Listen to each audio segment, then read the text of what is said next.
क्या कर रहे हो आप ये अंकल जी? अरे बेटा, मैं तो तेरा हालचाल पूछने आया हूँ। स्कूल से आ गई बेटा? हाँ, मैं स्कूल से आ गई हूँ, पर आप ऐसे क्यों खड़े हैं मेरे पीछे?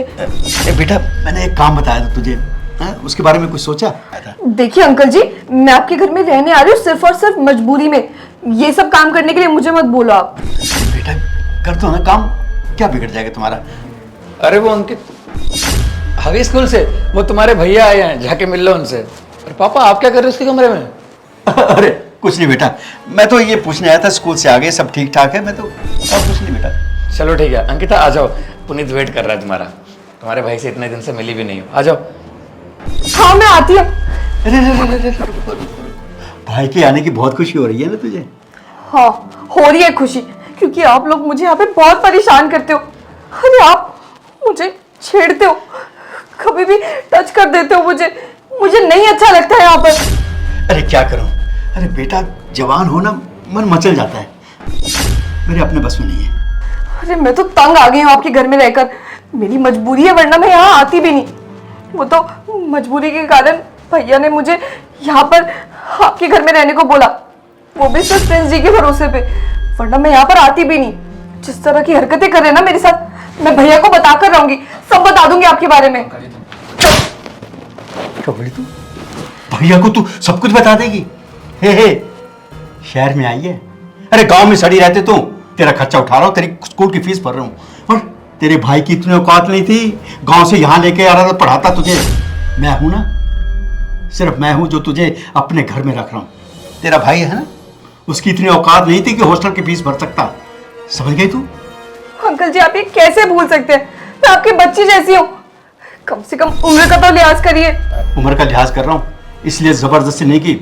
आज चाहता तो मैं कुछ भी कर सकता था। मेरे घर में रहती हो, अकेली रहती हो, और खर्चा कर रहा हूं पूरा का पूरा, ऐशो आराम दे रहा हूं तुझे पूरी की पूरी। समझ गई तू? आप कुछ भी बोलो, मैं भैया को सब कुछ बता दूंगी। अरे एक बात और सुन ले, तेरे पे जो खर्चा किया ना मैंने, तेरे भाई से सारा वापस ले लूंगा। हाँ, कितना? 3 लाख तेरे भाई को दिया है, आज का आज उससे वापस मांग लूंगा, और इसकी औकात नहीं है कि वो सारा पैसा वापस कर सके, और जो खर्चा किया तुझ पर वो मुझे दे सके। जा, अरे बता ना, अरे जा, अरे खड़ी क्यों है? अरे पुनीत भाई, कैसे आना हो गया? बस भाई, बहन की काफ़ी दिनों से याद आ रही थी तो सोचा उससे मिल लेता हूँ। हाँ, वो सुखी है, वैसे हमारे परिवार में कौन सा दुख है उसको। हाँ भैया, वो तो है। लो अंकिता आ गई। अरे बहन, तू आ गई? और ये क्या, तू रो क्यों रही है? कुछ नहीं है क्या यहाँ पर? कुछ नहीं भैया, वो आपकी याद आ रही थी। ये भी कोई रोने की बात है? हम दूर थोड़ी ना है, यही तो है। जब मन करा करे हमसे बात कर लिया कर, या मिलने आ जाएगा। और देखना, प्रिंस भाई कितने अच्छे हैं, अपने घर में तेरे को रख रखा है। और भाई वैसे एक बात बोलूँ, मेरे को भी ना बहुत अजीब सा लगता है कि मैंने अपनी बहन को पढ़ाने के लिए शहर में आपके यहाँ, आपके घर में रख रखा है। वो क्या है ना, हमारे गांव में कोई बड़ा स्कूल भी तो नहीं है ना, 10वीं से ऊपर तो स्कूल ही नहीं होते वहाँ पे, तो इसीलिए मुझे भी मजबूरी में आपके यहाँ इसे रखना पड़ा भाई। अरे यार, ऐसी बातें क्यों करता है तू? तेरे में और मेरे में कोई फ़र्क है? अब देख, हॉस्टल में पढ़ाएगा आजकल पता ना कितना लाखों लाखों खर्चा लग जाता है, और प्राइवेट स्कूल में पढ़ रही है वो, इसीलिए तू चिंता मत कर, यहाँ पे खुश है वो। नहीं भैया, ऐसी कोई बात नहीं है, आप लोग तो मुझे अपने से लगते हो, जब ही तो मैंने अपनी बहन को आपके घर पे रख रखा है। अगर आपके ऊपर भरोसा नहीं होता तो मैं अपनी बहन को क्यों रखता? और वैसे भी आप इसके लिए कितना कुछ करते हो, इसकी कॉलेज की फ़ीस देते हो, इसे अपने घर में रख रहे हो, पहनने के लिए कपड़े दे रहे हो, और बदले में आप कभी कुछ नहीं मांगते। और मैंने तो अंकल जी से 2.5-3 लाख रुपए उधार भी ले रखे हैं, आज तक वो भी मैं वापस नहीं कर पाया। पर ऐसी बात नहीं है, मैं आपके पैसे ना धीरे धीरे करके सारे चुका दूंगा। भैया मुझे आपसे कुछ बात करनी है। पुनीत बेटा, आ गए तुम? हाँ बेटा, क्या कह रही थी? अंकल अंकल हैं? बोल बेटा, क्या कह रही थी तू? नहीं अंकल, मैं ये कह रही थी कि आप लोग मुझे बहुत खुश रखते हैं, मेरा ख्याल रखते हैं बहुत ज़्यादा। बेटा, अपनों को ख्याल नहीं रखेंगे, किसका ख्याल रखेंगे? तू तो मेरी बेटी की, अरे अपनों का ख्याल नहीं रखेंगे तो किसका ख्याल रखेंगे? अरे तू तो मेरी बेटी जैसी है। भैया मुझे आपसे कुछ बात करनी है अकेले में। अरे बेटा, अकेले में क्यों? घर के बंदे बैठे हैं, बोल इनके सामने, क्या दिक्कत क्या बेटा? नहीं वो कुछ कुछ बात है अंकल जी। अरे बेटा, ऐसी कौन सी बात है जो अलग में करनी है? अरे बोल ना बेटा। अंकल जी प्राइवेट बात है कुछ, वो भैया के साथ ही करनी है सर। अरे पापा, उसको कुछ बात करनी होगी पर्सनल, तो क्या हो गया, जाओ, 100 बातें होती है अपनी। प्राइवेट बात, ठीक है, कर लो, जाओ अपनी। चलो भैया। पता नहीं कौन सी प्राइवेट बात है इनकी।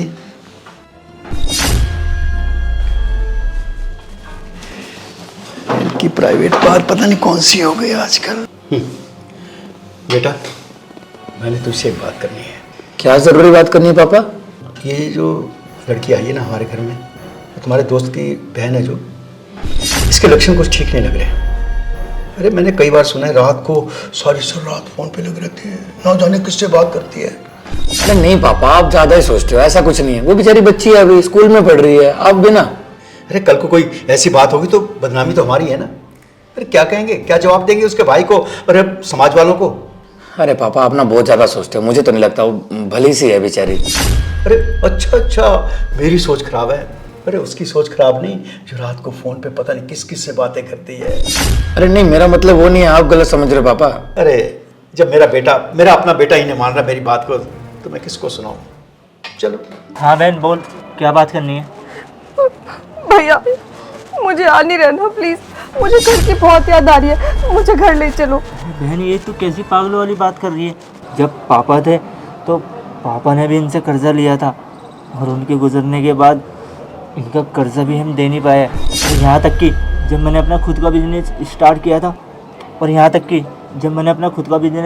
किया था, उसके लिए भी मैंने इनसे 3 लाख रुपए लिए थे, ना तो वही दे पाया हूँ। अब तू ऐसे यहाँ से जाने की बात करेगी तो उन लोगों को क्या लगेगा कि वो अपने कर्जा ना देने की वजह से तुझे लेकर जा रहे हैं। और ये भी तो देखना कितने अच्छे लोग हैं वो, तेरे कॉलेज की जितनी भी फीस है सारी वो खुद दे रहे हैं। और अभी हाल ही में मैंने उनसे 1.5 लाख रुपए उधार लिए थे। और तू भी तो यही चाहती थी ना कि मैं शहर आके बड़े कॉलेज में पढूं, खूब नाम रोशन करूं। अगर अब तू ही ऐसी बात करेगी तो घर वालों को कैसा लगेगा? देख, मानते कि हम घर से दूर हैं, लेकिन इसका मतलब ये थोड़ी ना है कि तू बार बार हमें ऐसे याद करे। याद कर, अच्छी बात है, पर अभी तू अपना ध्यान ना पूरा पढ़ाई में लगा। जब तू पढ़ लिख के बड़ी आदमी बन जाएगी ना, तेरे से ज़्यादा हम लोग खुश होएंगे, माँ खुश होएगी। उनके बारे में सोचना। भैया समझने की कोशिश करो ना, नहीं अच्छा लगता मुझे इधर रहना। मुझे कोई पढ़ाई वढ़ाई नहीं करनी है, मैं आप लोगों के साथ खुश रहूंगी। और अगर आपको इतना ही पढ़ाई कर तो एक काम कर देना, आप सब यहाँ पर आ जाओ, मैं आप लोगों के साथ रहूंगी। मुझे कुछ नहीं पता, मुझे नहीं रहना यहाँ। मुझे पागल हो गई क्या? तू क्या चाहती है? अब गांव से हम यहाँ कर रहने लग जाए?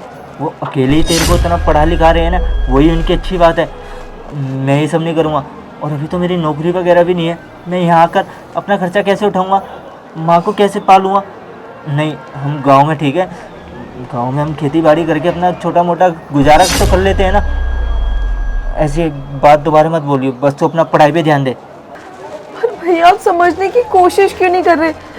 और रुको, मुझे आपको अंकल के बारे में कुछ बताना है। होगी बात बेटा?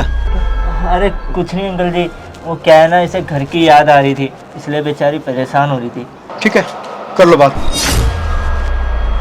चल अब ज़्यादा ना इन चीज़ों पे ध्यान मत दे, अपनी पढ़ाई पे ध्यान दे।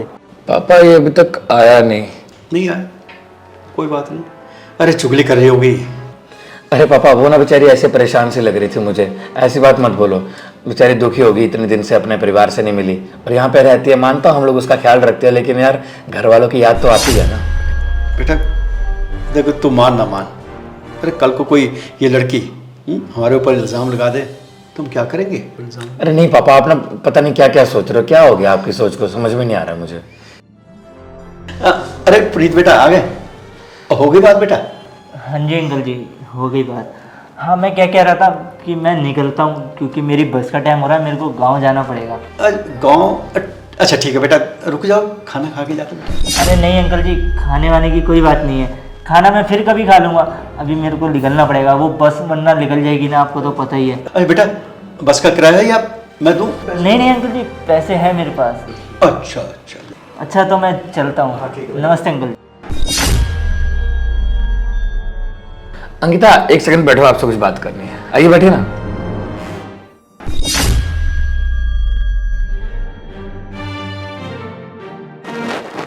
बेटा एक बात पूछो, बुरा मत मानना, सारी रात किससे बात करती है? फोन पे लगी रहती है तुम?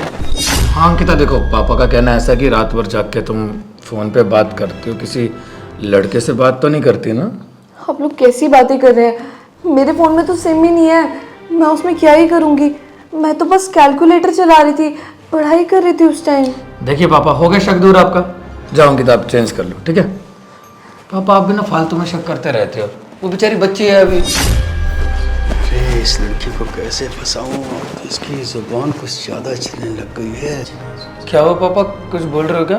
अरे कुछ नहीं बेटा, मैं तो ये सोच रहा था फोन पे सारी रात लगी रहती है, तुम्हारे सामने कैसे मुकर गई? अच्छा पापा सुनो, और पुनीत आ गया, उससे बातें करने लग गया था। मेरे को ऑफिस भी जाना है, लेट हो रहा है, बहुत लेट हो गया आज। मैं 8 बजे तक आ जाऊंगा, ठीक है? और खाना बाहर से मंगवा देना, आज काम वाली तो वैसे भी नहीं आई, ठीक है? अंकल जी क्या कर रहे हैं आप? अरे मेरा भाई जब आया था तब तो आप चुप थे, और आप देखिए कैसे शेर बन रहे हैं। कुछ शर्म नहीं आती ना? अरे क्या बकवास करिए तो? अरे तेरे पे इतना खर्चा किया है, इतना तो हमारा बनता है ना। हमेशा ये खर्चा खर्चा करते रहते हो। जानती हो आपने हम पे एहसान किए, पर इसका मतलब ये नहीं आप कुछ भी करेंगे, इसका गलत फायदा उठाएंगे। मेरा भाई आया था, उसे लगता है बेचारे को कि आप मेरा बहुत ख्याल रखते हैं, मुझे अच्छे से रखते हैं। मुझे कुछ नहीं, आप मुझे यहाँ पर कुछ गलत फील नहीं होता। उसे क्या पता आप मेरे साथ क्या करने की कोशिश करते हैं। अंकल जी आपकी बीवी नहीं है, मुझे ना कभी कभी आप पे तरस आता था कि बेचारे कैसे घर संभालते होंगे, कैसे सब कुछ करते होंगे। तो ना मेरा तरस आना गलत था। आपकी ये हरकतें देखने के बाद ना आप पे किसी को तरस नहीं आना चाहिए। अरे तो इतने गंदे है ना कि अपनी पोती की उम्र की लड़की से ये सब। मुझ पे तरस आ रहा। अरे मुझे तो तेरे पे तरस आ रहा है। बस एक काम कर, मुझे निराश मत कर अब। है तेरी ये मजाक तो मुझे इस तरह तो झड़के तू। अरे खर्चा कर रहे तेरे पे। अंकल जी एक बात ध्यान से सुन लो, मुझे यहाँ कभी रहना ही नहीं था। वो तो मुझे मजबूरी में रहना पड़ रहा है क्योंकि मुझे पढ़ाई करनी है। मैंने भैया से भी ये बात की थी पर उन्होंने यही कहा कि आप लोग खर्चा उठा रहे हैं, हमारे पास इतने पैसे नहीं अभी, तो मुझे आपके घर पे ही रहना पड़ेगा, वरना मैं यहाँ से कब का चली जाती। मेरे भैया भी आए थे बेचारे, उनको तो आपने झूठ ही बोल रखा है कि आप लोग मेरा अच्छे से ख्याल रखते हैं और मुझे कोई परेशानी नहीं है इस घर में, जबकि आप लोग मेरे साथ इतना बुरा व्यवहार कर रहे हो। मैंने भैया को बताया ना तो भैया आपको कहीं का नहीं छोड़ेंगे और मुझे अभी के अभी इस घर से ले जाएंगे। अरे अपने भाई की हकीकत जानती है तू? तेरा भाई तुझे यहाँ 5 लाख में बेच गया है, या 5 लाख में बेच गया है, समझ गई तू? ये कुछ भी मत बोलिए, सारे ना आपकी तरह नहीं होते। आप मुझे सिर्फ भड़काना चाह रहे हैं ताकि मैं अपने भाई से बात ना करूं, है ना? झूठ बोल रहा हूं मैं? अच्छा एक तेरी छोटी बहन थी ना, छोटी वाली? हाँ 4-5 साल पहले रोड एक्सीडेंट में मर गई थी। वो रोड एक्सीडेंट में नहीं, तेरा भाई उसे भी बेच गया था मेरे पास। कितने? 6 लाख में। तेरे भाई ने क्या कहा कि तेरे गांव में स्कूल नहीं है, वहां छोटी क्लासों का स्कूल है। जा अपने गांव में पता कर कहां तक स्कूल है। बड़े बड़े स्कूल हैं, कॉलेज हैं, बस सबको झांसा देकर यहां ले आता, भेज जाता है कि वो अब गांव में छोटा स्कूल है, तुम वहां पढ़ नहीं पाओगे, तुझे शहर में ले जाता हूं। क्या बकवास किए जा रहे हैं आप? एक बात और बताऊं तुझे नहीं, उसने गांव की कितनी मासूम लड़कियों को यहां बेचा है। किसी के 5 लाख, किसी के 4 लाख, किसी के 2 लाख, किसी के 10 लाख। तेरा भाई तुझसे मिलने नहीं आया था, वो अपने बकाया पैसे लेने आया था। हाँ एक लड़की और भी उसने गांव में देख रखी है, उसके लिए बात करने आया था। उसके वो कुछ पैसे मांग रहा था, कुछ एडवांस मांग रहा था, दे देंगे जब वो आए। नहीं ऐसा नहीं हो सकता, आप झूठ बोल रहे हैं ना, सिर्फ मुझे बहका रहे हैं। और अगर ऐसा ही है तो मेरी बहन और बाकी लड़कियां कहाँ हैं? बाकी लड़कियां मैंने आगे भेज दी। तो मुझे क्यों नहीं बेचा? अरे तू इतनी खूबसूरत थी, मैंने कहा बस तू थोड़ी सी बड़ी हो जा, अभी तू माइनर है ना, छोटी है ना, बस बड़ी हो जा, उसके बाद तेरे से शादी करूंगा ताकि कोर्ट में कोई पंगा भी ना हो। उससे मैं शादी करके आराम की जिंदगी जीऊंगा, आराम से सुकून से जीऊंगा, समझ गई तू? कितने बुरे आप लोग, मैंने कभी सपने में भी नहीं सोचा था कि मैं इतने गंदे लोगों के साथ रहूंगी। और मेरा भाई, जिसे मैं अपना सब कुछ मानती थी, उसने मुझे बेच दिया। अब क्या हो पापा, क्या कर रहे थे? कुछ नहीं बेटा, मैं तो इसका हालचाल, इसकी तबीयत कुछ ठीक नहीं थी, मैं हालचाल बोलो बोलो बताओ ना। अच्छा पापा, आज ना खुद पे रोना आ रहा है। ऐसा लग रहा है कि सबसे दुनिया का बुरा बच्चा मैं हूं। बचपन में छोटा था तो माँ मर गई, और आज बाप भी जीते जी मेरे लिए मर गया। आपको क्या लगा आपकी हरकतें पता नहीं चलेगी? मुझे पहले समझ में आ रही थी कुछ चीजें, जब 2-3 महीने पहले पुनीत आता है हमारे घर में और बोलता है कि मैं अपनी बहन को यहाँ पे पढ़ाना चाहता हूँ, आपके घर में रखना चाहता हूँ। मैं भी सोच रहा था कि इसको तो मैं जानता भी नहीं, ऐसे क्यों बोल रहा है। फिर आप बीच में आ गए, नहीं बेटा इसके पापा हमारे बहुत अच्छे दोस्त थे, ये बचपन में तुम्हारे साथ खेला करता था। मैं भी सोच रहा था ऐसा बचपन में तो मेरा कोई दोस्त ही नहीं है। चलो कोई बात नहीं, फिर भी मैंने इस बात को इग्नोर किया। और कुछ दिन बाद आपको मैंने देखा अंकिता को छेड़ते हुए। फिर मैंने सोचा कि क्या ही बोलूँ पापा को। मैं अंकिता से बात करने की कोशिश की, लेकिन अंकिता ने कुछ भी बताने से इनकार कर दिया। फिर मुझे लगा हो सकता है पापा ने गलती से कुछ कर दिया हो या मैंने कुछ गलत देख लिया हो। लेकिन कुछ दिनों से आपकी निगरानी कर रहा था मैं, बस मुझे सारी सच्चाई जाननी थी। और आज सारी सच्चाई आपकी अपने कानों से सुनिए, वो भी आपके मुंह से। बहुत बुरा लगा पापा, और इस बेचारी पे तरस नहीं आया आपको। और इसकी छोटी बहन भी बेच दी है, और इसका भाई, उसको तो बिल्कुल नहीं छोड़ूंगा मैं। अपनी छोटी बहन को बेच दिया, इसको बेच दिया, और मोहल्ले की पता नहीं कितनी सारी गरीब बच्चियों को बेच दिया होगा। और आपको तो बिल्कुल तरस नहीं आया पापा। मेरी भी एक बड़ी बहन थी ना, उसकी भी शादी हो गई है। अगर उसके वहां भी उसके साथ ऐसा ही हो, उसे बेच दे या उसके साथ गलत बर्ताव, वो आपको कैसा लगेगा? हाँ, आपको क्यों ही बुरा लगेगा? आपके लिए तो लड़की सिर्फ एक खिलौना है ना। लेकिन पापा, मैं आपकी तरह बिल्कुल नहीं हूं, इसीलिए मैं भूल जाऊंगा कि आप मेरे पापा हैं। क्योंकि अगर मेरा बाप ऐसा तो मुझे नहीं चाहिए, कोई जरूरत नहीं है। भैया, इसका भाई तो पकड़ में आ गया, ये तो बचेगा नहीं। और ना पापा, आप जितनी भी आपकी उम्र बाकी है ना, जेल में सड़ोगे। और हाँ, मुझे बोलते हुए बिल्कुल बुरा भी नहीं लग रहा कि मैं आपको अंदर करवा रहा हूं, क्योंकि मेरा बाप मेरे लिए जीते जी मर गया। प्रिंस बेटा, मुझसे बहुत बड़ी गलती हो गई, मुझे माफ कर दो बेटा। बेटा बेटा तुम कहो ना, कहो बच्ची। अगर आपने दूसरों की जिंदगी बर्बाद किया ना, तो आपके साथ ये सब भी होगा तो मुझे कोई फर्क नहीं पड़ता। लेकिन आज बहुत बुरा लग रहा है, सिर्फ इसलिए कि मैं ये इसकी हेल्प नहीं कर पाया। मुझे पता नहीं था यार कि ये सब हो रहा है तुम्हारे साथ। अगर पहले पता चल जाता ना, तो पहले एक्शन ले लेता। भैया, इनको ले जाओ और जेल में डाल दो, और बाकी कार्रवाई हो जाएगी इन पर। और हाँ, आपके खिलाफ तो बयान मैं दूंगा कोर्ट में, आप बचोगे नहीं। ले जाओ इनको। दोस्तों यार, शेयर का बटन, वीडियो को जल्द से शेयर कर दो और प्यारा कमेंट करो, बताओ वीडियो कैसी लगी। और कोई भी अच्छी स्टोरी, अच्छा आइडिया दिमाग में आ रहा है तो यार प्लीज कमेंट जरूर करना, क्योंकि स्टोरी मैंने आपके कमेंट्स देख के बनाई है। जो आपने पिछली वीडियो में कमेंट्स किए थे, तो कमेंट भर भर के कर दो और हमारे पेज को फॉलो कर दो यार। आप फॉलो नहीं करते हो, प्लीज यार फॉलो कर दो, फॉलो का बटन दबा दो और अब भी वीडियो को शेयर करो, अब भी क्लिक कर दो शेयर के बटन पर। प्लीज शेयर कर बिना मत जाना।